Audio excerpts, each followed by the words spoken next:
अस्सलामुअलैकुम स्टूडेंट्स। आज हम लोग सेकेंड ईयर का topic Millikan's oil drop method हम आज शुरू करेंगे। अभी तक हम लोगों ने इलेक्ट्रिक इंटेंसिटी के बारे में पढ़ा है और लास्ट टाइम हम लोगों ने पोटेंशियल के बारे में भी पढ़ा था और पोटेंशियल फिर हमने electric potential due two point charge ये वाला हमने लास्ट टाइम फाइंड किया था। तो आज हमने शुरू करना है मिलिकन्स ऑयल ड्रॉप मेथड। तो मिलिकन्स ऑयल ड्रॉप मेथड जो है ये हम लोग यूज़ करते हैं किसी भी चार्ज की वैल्यू को फाइंड करने के लिए, चार्ज की जो मैग्नीट्यूड है उसे फाइंड करने के लिए हम लोग मिलिकन्स ऑयल ड्रॉप मेथड जो है वो यूज़ करते हैं। ठीक है जी। तो सबसे पहले यूज़ होता है to find the magnitude of the charge on the oil drop। Oil drop के ऊपर हम लोग जो चार्ज है उसकी मैग्नीट्यूड फाइंड करने के लिए मिलिकन्स ऑयल ड्रॉप मेथड जो है वो यूज़ करते हैं। इसके बाद है इसकी कंस्ट्रक्शन। तो कंस्ट्रक्शन में हमारे पास क्या क्या चीज़ें आती हैं वो देखते हैं। कंस्ट्रक्शन, तो कंस्ट्रक्शन में सबसे पहले हमारे पास एक चैम्बर है, एक चैम्बर जिसके अंदर हम लोगों ने ये सारा प्रोसीजर जो है इसे ऑब्जर्व करना है। तो उसे हमने नाम दिया है सी का, और ये जो रेड लाइन में आपको बाउंड्री नज़र आ रही है इसको हमने नाम दिया है चैम्बर का, और चैम्बर को हमने नोट किया है सी के साथ। उसके बाद यहाँ पर एक है ऑटोमाइज़र। ऑटोमाइज़र का मतलब क्या होता है कि एक स्प्रे करने के लिए, ऑयल को हम लोगों ने स्प्रे करने के लिए जो चीज़ यूज़ करते हैं उसे हम नाम देते हैं ऑटोमाइज़र। मतलब ऑयल जो है उसको हमने ड्रॉप की फॉर्म में जब कन्वर्ट करना है तो हम उसे हम ऑटोमाइज़र के अंदर डालेंगे और ऑटोमाइज़र से हम फिर स्प्रे करेंगे जिससे हमें जो है वो ड्रॉप मिलेंगे ऑयल के। उसके बाद जो दूसरी चीज़ है वो है हमारे पास एक लाइट का सोर्स है। लाइट के सोर्स के आगे हमने रखा एक लेंस, और लेंस के ज़रिए से हमने जो है वो लाइट को यहाँ पर जो ड्रॉप है उसको विजुलाइज करने के लिए हम लोगों ने लाइट उसके ऊपर फॉल करेंगे ताकि हमें ऑयल जो है वो नज़र आए। उसके बाद जो अगली चीज़ है वो है माइक्रोस्कोप। माइक्रोस्कोप के ज़रिए से हम लोग जो भी उस चैम्बर के अंदर चीज़ें हमने ऑब्जर्व करनी है वो हम माइक्रोस्कोप के ज़रिए से करेंगे, और इसको ये डॉटेड लाइन के ज़रिए से शो किया गया है और इसे हम नाम देंगे एन का। उसके बाद हमारे पास दो पैरेलल प्लेट्स हैं, एक हमने पॉजिटिव के साथ, एक को हमने पॉजिटिव पोटेंशियल दिया हुआ है और एक को हमने नेगेटिव पोटेंशियल दिया हुआ है। और उसके बाद ये डी जो है ये एक ड्रॉप है जिसको हमने ऑब्जर्व करना है जब वो हमारी दोनों पैरेलल प्लेट्स के दरमियान में आ जाएगा। तो जब हम दो पैरेलल प्लेट को हम वोल्टेज देंगे तो एक के ऊपर पॉजिटिव चार्ज, एक के ऊपर नेगेटिव चार्ज, और इनके दरमियान में जो है वो इलेक्ट्रिक फील्ड जनरेट हो जाएगी। और जो दो प्लेट्स हैं इन प्लेट के दरमियान में जो फासला है उसे हमने डिनोट किया है डी के साथ। तो ये कंस्ट्रक्शन है जो मिलिकन ऑयल ड्रॉप मेथड में हम लोगों ने इंस्ट्रूमेंट यूज़ करना है, ये उसकी कंस्ट्रक्शन है। ठीक है जी। तो आप इसको लिखना चाहते हैं तो लिख लें, नहीं लिखना तो बस इतना ही काफ़ी है कि बता दें कि जी आप जो एम जो है ये माइक्रोस्कोप है, सी चैम्बर है, सोर्स ऑफ लाइट है, एल जो लेंस है, और पी डैश और पी जो है ये दो प्लेट्स हैं, उनको हमने वोल्टेज अप्लाई किया हुआ है। ठीक है। अब आते हैं इसकी वर्किंग के ऊपर कि वर्किंग किस तरह से होती है और कौन कौन से इसके अंदर हम लोगों ने प्रिंसिपल लगाने हैं। तो सबसे पहले है वर्किंग। जब हम लोग ऑटोमाइज़र को स्प्रे करेंगे, ऑटोमाइज़र से हम ऑयल की स्प्रे करेंगे तो उसकी जो नोज़ल है वो बहुत ज़्यादा ब्रीक होती है। ये जो नोज़ल है ये बहुत ज़्यादा ब्रीक होती है। इस नोज़ल से जो चार्जेस है, जो ऑयल्स हैं वो रगड़ खाएंगे। ऑयल जो है उसका ऑटोमाइज़र की जो नोज़ल है उसके साथ फ्रिक्शन होगी, और फ्रिक्शन की वजह से जो ऑयल है उसके ऊपर नेगेटिव चार्ज आ जाएगा। ठीक है। तो हम लोग किसी भी बॉडी के ऊपर जो चार्ज है वो क्रिएट कर सकते हैं बाय फ्रिक्शन मेथड। तो यहाँ भी हम लोगों ने ऑयल के ऊपर जो चार्ज है उसको हमने क्रिएट किया है by using the friction method. तो फ्रिक्शन मेथड की वजह से इलेक्ट्रॉन सॉरी ऑयल के ऊपर जो है वो नेगेटिव चार्ज आ जाएगा, ठीक है। और वो नेगेटिव चार्ज जो है वो जब ऑयल के ऊपर जो नेगेटिव चार्ज है वो फिर डाउनवर्ड जो है वो मूव करेगा, ठीक है। अब जैसे ही ये वाले ड्रॉप्स जो हैं ये मूव करके इस होल में से गुजर के इन दो पैरेलल प्लेट्स के दरमियान में आएंगे, तो चूंकि इसके ऊपर नेगेटिव चार्ज है तो जो पॉजिटिव प्लेट है और नेगेटिव प्लेट है इनके दरमियान में एक इलेक्ट्रिक फील्ड जनरेट हो चुकी है। उस इलेक्ट्रिक फील्ड के अंदर हम लोग जो है वो उस ऑयल के ऊपर फोर्स लगेगी, ठीक है। अब चूंकि हम जानते हैं कि जो नेगेटिव को रिपेल करता है, पॉजिटिव नेगेटिव को अट्रैक्ट करता है, तो जो ऑयल है, ऑयल का कोई मास होगा m, उसके ऊपर ग्रेविटी की एक फोर्स लगेगी जिसकी वजह से जो ऑयल ड्रॉप है वो नीचे की तरफ मूव करना शुरू करेगा। लेकिन जैसे ही वो दो प्लेट्स के दरमियान में आएगा तो यहाँ पर जो नेगेटिव चार्ज है वो उसके ऊपर एक फोर्स लगेगी जो कि अपवर्ड होगी, ठीक है। तो एक ऑयल ड्रॉप है यहाँ पर इस तरह से, इसके ऊपर एक फोर्स लग रही है डाउनवर्ड वेट की फोर्स W = mg, और एक फोर्स इसके ऊपर लगेगी electric force Fe = Q × E। यहाँ पर Q जो है वो चार्ज है किसी भी ड्रॉप के ऊपर, और E जो है वो इलेक्ट्रिक इंटेंसिटी है जो इलेक्ट्रिक फील्ड की वजह से इन दो प्लेट्स के दरमियान में पैदा हो गई है, ठीक है जी। अब चूंकि जो ड्रॉप है वो नीचे आ रहा है जबकि electric field upward from up to down है, तो ये जो है इसके ऊपर फोर्स लगेगी फ्रॉम बॉटम टू टॉप, ठीक है। तो इस तरह से ऑयल के ऊपर दो फोर्सेस लगेगी। अब जो यहाँ पे वोल्टेज होगा उस वोल्टेज की वैल्यू को हम लोग एक नॉब के जरिए से कम या ज़्यादा कर सकते हैं।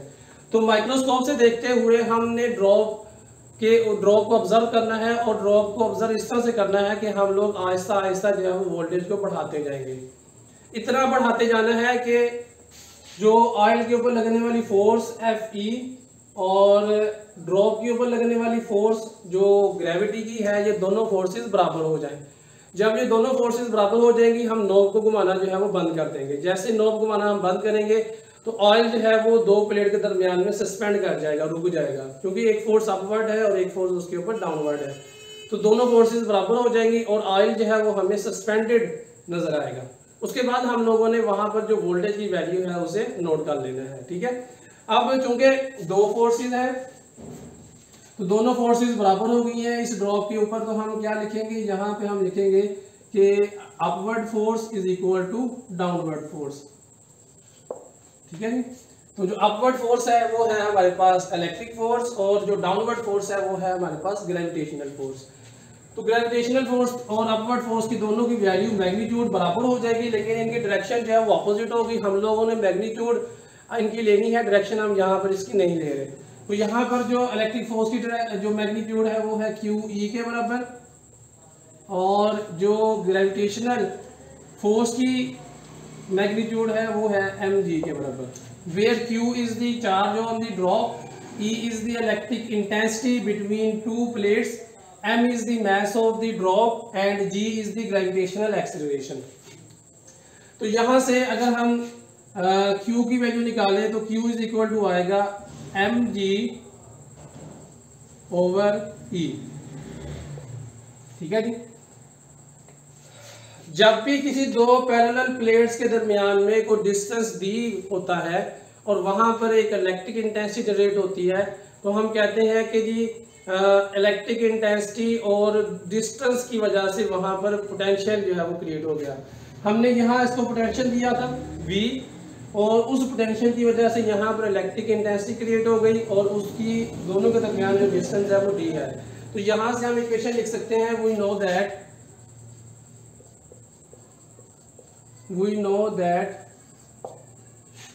E = होता है ΔV/ΔR,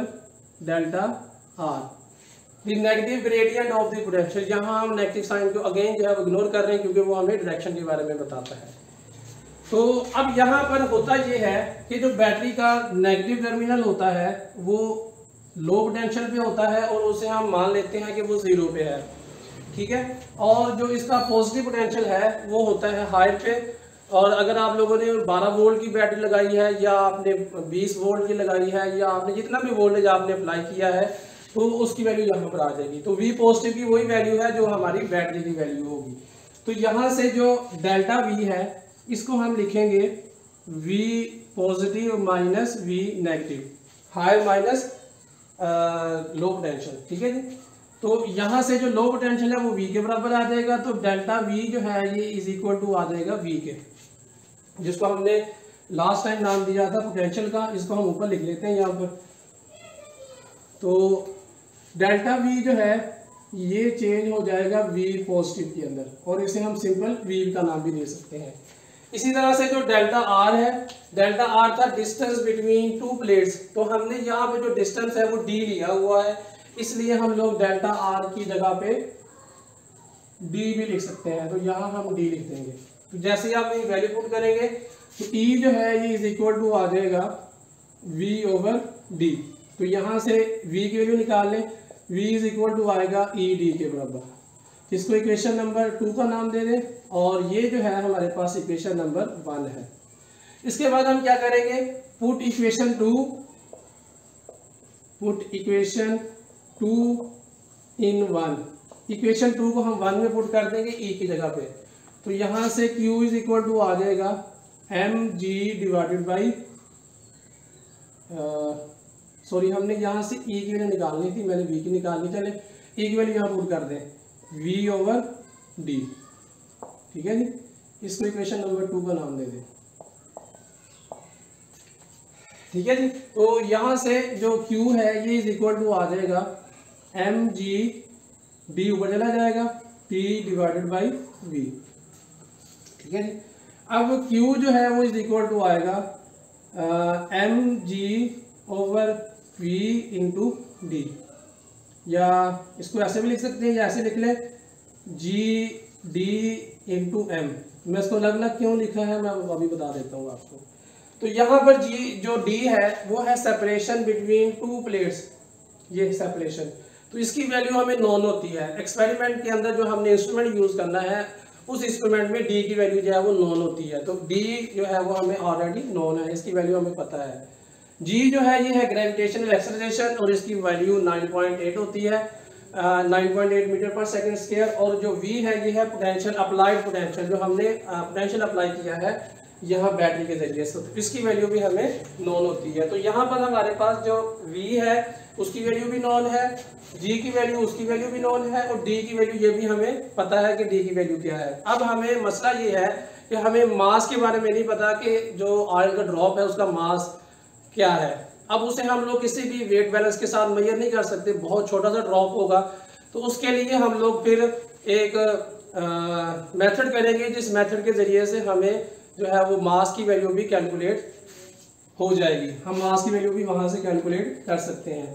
तो हमने करना क्या है, सिंपली जस्ट आप लोगों ने जब ये सारी कैलकुलेशन कर लेनी है, तो हम ये जो ड्रॉप है D, इस ड्रॉप को जैसे हम सस्पेंड करेंगे, सस्पेंड करने के बाद हमने वोल्टेज को जो है वो ऑफ कर देना है। वोल्टेज ऑफ हो जाएगा तो अपवर्ड फोर्स जो है वो खत्म हो जाएगी, जो पार्टिकल है वो डाउनवर्ड फोर्स के साथ मूव करना शुरू कर देगा। जब वो डाउनवर्ड फोर्स के साथ मूव करेगा तो अब उसके पास एक फोर्स है ग्रेविटी की mg के बराबर, लेकिन चूंकि चैम्बर के अंदर एयर भी मौजूद है तो एयर की वजह से उसके ऊपर एक ड्रैग फोर्स लगेगी, जो कि हमने चैप्टर नंबर 6 में फ्लूइड डायनामिक्स के अंदर पढ़ा था कि जब भी कोई मास, कोई किसी बॉडी का मास किसी हवा के अंदर मूव करता है तो उसके ऊपर एक ड्रैग फोर्स लगती है, ठीक है जी। और वो ड्रैग फोर्स जो है वो हमने स्टोक्स लॉ से हम लोगों ने फाइंड की थी। तो जब भी ये पार्टिकल जो है वो डाउनवर्ड मूव करना शुरू करेगा तो इस पार्टिकल के ऊपर अगेन एक फोर्स जो है वो होगी उसकी ग्रेविटी की, और दूसरी जो फोर्स है वो होगी अपवर्ड FD ड्रैग फोर्स, ये इज इक्वल टू होगी 6 पाई ईटा R V के बराबर, ठीक है जी। यहाँ पे 6 पाई जो है वो कांस्टेंट है, ईटा जो है ये कोफिशिएंट ऑफ विस्कोसिटी है, ये भी एक कांस्टेंट है। R जो है वो रेडियस है उस ड्रॉप का, जो कि हमने स्फीयर की फॉर्म में लिया हुआ है, और हमने यहाँ ये कंसीडर किया है कि जो ऑयल का ड्रॉप है वो परफेक्ट स्फीयर की फॉर्म में है, परफेक्ट स्फीयर है वो। और V जो है वो उसकी वेलोसिटी है, तो मैं दोनों को, इस v को और इस v को डिफरेंशिएट करने के लिए इसे थोड़ा सा डिफरेंट तरीके से लिखूंगा ताकि हमें पता चले कि ये वेलोसिटी है और ये वाला पोटेंशियल है।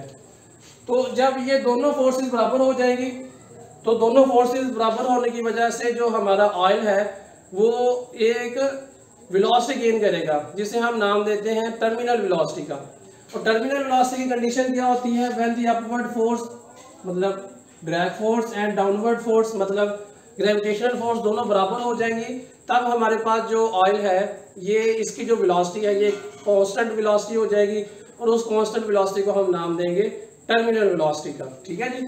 तो when the downward force and upward force are equal, when the downward force and upward force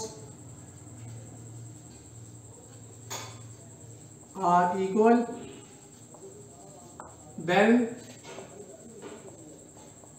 the oil drop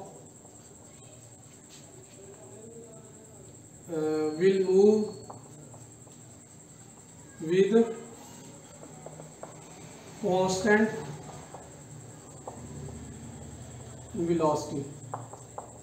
ठीक है जी। और इस वेलोसिटी को हम नाम देते हैं टर्मिनल वेलोसिटी का। और फिर हम लोग इन दोनों फोर्सेस को बराबर लिखेंगे, F G is equal to F D. F D से मुराद है ड्रैग फोर्स। तो यहाँ से M G is equal to आ जाएगा 6 pi eta R V T के बराबर।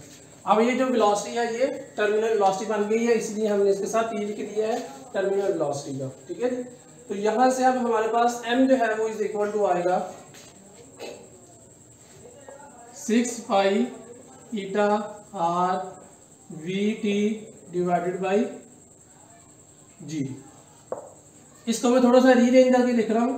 इसको लिखेंगे m is equal to 6 pi eta V T divided by G into R. अब यहाँ पर हमारे पास जो 6 पाई है ये भी कांस्टेंट है, ईटा जो है ये भी कांस्टेंट ऑफ विस्कोसिटी है, कोएफिशिएंट ऑफ विस्कोसिटी है। वीटी जो है ये एक कांस्टेंट वेलोसिटी है, इसे भी हम मेजर कर सकते हैं। कैसे मेजर करेंगे कि हम लोग यहाँ पर जो डी डिस्टेंस है दो प्लेट्स के दरमियान में ये हमें नॉन है, और जब हम वोल्टेज को ऑफ करेंगे तो हम जो अपनी स्टॉप वॉच है उसे ऑन कर देंगे, फौरन ऑन कर देंगे। तो स्टॉप वॉच ऑन करेंगे, वहाँ से हम इसका टाइम नोट कर लेंगे। तो हमारे पास जो है वो डी की वैल्यू भी नॉन हो जाएगी और टाइम की वैल्यू भी नॉन हो जाएगी। और by using formula S is equal to V T, तो डी इज इक्वल टू आ जाएगा वी टी और V T is equal to आ जाएगा डी ओवर टी। तो डी की वैल्यू जो है वो हम लोग इंस्ट्रूमेंट जो है उसके अंदर दी जाती है, वहां से मालूम कर लेंगे। टी की वैल्यू जो है वो हम लोगों ने अपने स्टॉप वॉच से मेजर कर लिया, तो इन दोनों को हम डिवाइड करके जो टर्मिनल वेलोसिटी है उसकी वैल्यू भी कैलकुलेट कर लेंगे। तो वी डी भी जो है ये अभी हमारे पास एक वैल्यू नॉन हो गई। इसके बाद जी है, जी भी एक नॉन वैल्यू है 9.8। लेकिन जो आर है, R is the radius of the oil drop, ये हमें नॉन नहीं है, इसकी वैल्यू हमें निकालनी पड़ेगी कि ऑटोमाइजर में से जब ऑयल निकलता है तो उसका साइज क्या होता है। तो इस साइज को भी हम लोग आम जो हमारे पास क्लासिकल मेथड्स हैं, मतलब कोई इंस्ट्रूमेंट यूज करके हम इसे मेजर नहीं कर सकते, हम इसे फार्मूले की मदद से ही मेजर करेंगे। तो इसको हम इक्वेशन नंबर जो है वो ए का नाम दे देते हैं और एक इसको हम इक्वेशन नंबर बी का नाम दे देते हैं। ठीक है जी। अब जो है हम लोगों ने आर की वैल्यू को मेजर करने के लिए एक मेथड यूज करना है। उस मेथड के जरिए से हम लोग बड़ी आसानी से आर की वैल्यू को फाइंड आउट कर सकते हैं। करना क्या है, हम जानते हैं कि जिस कोई भी जो सब्सटेंस होता है उसकी जो डेंसिटी होती है वो कांस्टेंट रहती है। ठीक है। तो ऑयल ड्रॉप की जो डेंसिटी है वो इज इक्वल टू होगी the density is equal to mass per unit volume. ठीक है जी। ये कंफ्यूज नहीं होना आपने, यहाँ पर जो V है ये पोटेंशियल का है और ये वेलोसिटी का V है, ये वाला और ये जो V है ये वॉल्यूम का है, इसलिए मैं इसको ऐसे थोड़ा सा चेंज कर रहा हूँ। ठीक है जी। तो यहाँ से जो मास है वो इज इक्वल टू आ जाएगा रो इंटू V के बराबर। ठीक है जी, रो डेंसिटी और वी जो है वो उसका वॉल्यूम। उसके बाद हम क्या करेंगे, अब जो कि हमारे पास स्फीयर है, और स्फीयर जो होता है इसका वॉल्यूम हम एक फार्मूले की मदद से निकाल सकते हैं, और फार्मूला होता है 4/3 पाई आर क्यूब। तो volume of the sphere, volume of the sphere ये इज इक्वल टू होता है v के बराबर, और ये इज इक्वल टू होता है 4/3 पाई आर क्यूब के बराबर। ठीक है जी, तो इस वैल्यू को हम लोग वहां पे पुट कर देंगे, तो मास इज इक्वल टू आ जाएगा rho into 4/3 pi R cube. इसको हम इक्वेशन नंबर सी का नाम दे देते हैं। अब हमने कंपेयर करना है इक्वेशन नंबर बी और सी को, ये भी मास है और वो भी मास है, इन दोनों को हमने कंपेयर कर लेना है।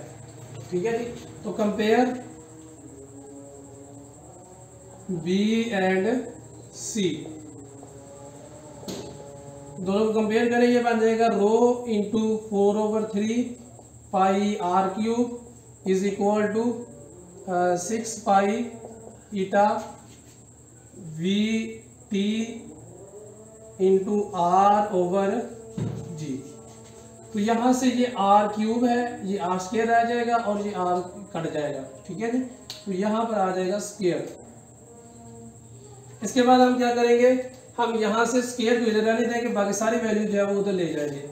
तो यहाँ पर रो जो है वो मल्टीप्लाई हो रहा है, इधर आके डिवाइड हो जाएगा, तो ये हमारे पास बनेगा R square is equal to 6 pi eta V T divided by rho into G. और 3 जो है वो डिवाइड हो रहा है, तो ये बन जाएगा 3/4, और पाई जो है ये भी यहाँ पर डिवाइड हो जाएगा। अब यहाँ से जो पाई के साथ पाई कैंसिल आउट हो जाएगा। ठीक है, और ये जो है वो 3 आ जाएगा और ये बन जाएगा 2। तो इन दोनों को मल्टीप्लाई करें, ये बनेगा 9, R square is equal to आ जाएगा 9, और ये 2 इसके नीचे लिख दें डिवाइडेड बाई 2 इंटू, पीछे हमारे पास क्या बचा, eta V T divided by rho G. ठीक है जी, और इसको भी हम लोग इस तरह से लिख लेंगे। अब दोनों तरफ जो है वो अंडर रूट ले लें।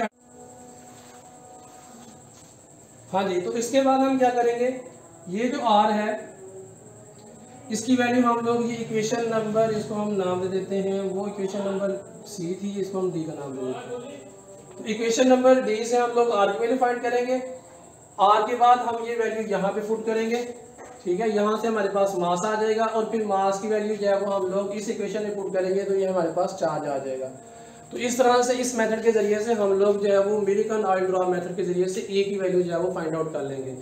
तो मिलिकन ने ये एक्सपेरिमेंट बार बार किए, बार बार करने के बाद जब उसने इनकी वैल्यू को मेजर किया, तो उसने देखा कि जो वैल्यू है वो हमेशा हमारे पास इंटीग्रल मल्टीपल आती है 1.6 × 10⁻⁻19 कूलम का। तो उसने कहा कि ई जो है ये एक मिनिमम वैल्यू है जो किसी भी चार्ज की हो सकती है। लेकिन जब उसने बहुत सारे ड्रॉप ऑब्जर्व किया, हर दफ़ा ड्रॉप की जब उसने वैल्यू मेजर की, तो हर दफ़ा जो थी वो इसका इंटीग्रल मल्टीपल थी। इंटीग्रल मल्टीपल से क्या मुराद है, कभी वो 1 से मल्टीप्लाई, कभी 2, कभी 3, कभी 4 से मल्टीप्लाई हो रही थी। तो जो मिलिकन ने मेजर की वो थी उसका इंटीग्रल इस वैल्यू का इंटीग्रल मल्टीपल। ठीक है जी, तो उसने कहा कि किसी भी चार्ज के ऊपर जो वैल्यू आती है, मिनिमम वैल्यू 1.6 × 10⁻⁻19 कूलम के बराबर आती है। और अगर किसी जो है वो चार्ज के ऊपर 2 चार्ज है, तो उसका मतलब है कि हम 2 को मल्टीप्लाई कर देंगे 1.6 × 10⁻⁻19 से। ठीक है, इसके बाद नेक्स्ट जो है वो हम इंशाल्लाह एक नया टॉपिक यहाँ शुरू हो जाएगा, कैपेसिटर एंड कैपेसिटेंस, वो हम इंशाल्लाह नेक्स्ट लेक्चर में करेंगे। यहाँ तक किसी बात का पूछना हो, कोई बात समझ में ना आए, तो आप मुझे कमेंट बॉक्स के अंदर पूछ सकते हैं। अल्लाह हाफिज़।